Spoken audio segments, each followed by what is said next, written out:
জীবনধারায় ব্যাপক পরিবর্তন, প্রসূতি পরিচর্যার অভাব ও জন্মগত ত্রুটির কারণে সারা দেশে অস্বাভাবিক হারে বাড়ছে হৃদরোগে আক্রান্ত শিশুর সংখ্যা। বিশেষজ্ঞরা বলছেন, শিশু হৃদরোগে নানা মাত্রা যোগ করেছে বাতজ্বর। মোহাম্মদ হেমায়েতের ক্যামেরায় শিশুদের হৃদরোগ নিয়ে শেখ নজরুল ইসলামের ৩ পর্বের রিপোর্টের আজ দ্বিতীয় পর্ব। রাজধানী সহ দেশের বিভিন্ন স্থানে হৃদরোগে আক্রান্ত শিশুদের অধিকাংশ চিকিৎসা নিতে আসে জাতীয় হৃদরোগ ইনস্টিটিউট হাসপাতালে। এইসব রোগীদের যারা চিকিৎসা দিয়ে থাকেন তারা বলছেন, শিশুদের বিশাল একটা সংখ্যা জন্মগত হৃদরোগে আক্রান্ত।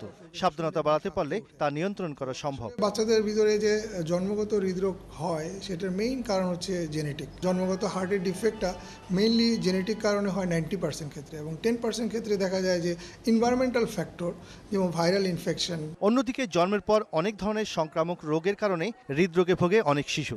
যেসব শিশুর অল্পতেই জ্বরে ভোগে তাদের অনেকের ক্ষেত্রে হৃদরোগের সম্ভাবনা বেশি থাকে। পরিবেশগত যে ভারসাম্যহীনতা, এটা একটা ব্যাপার। ভাইরাসের কারণ, আপনার ভেজাল খাবারের কারণ, আর্টিফিশিয়ালি যে আপনার প্রেগন্যান্সি যে ব্যাপারটা, এখানেও দেখা যাচ্ছে এটা প্রভাব বিস্তার করতে পারে।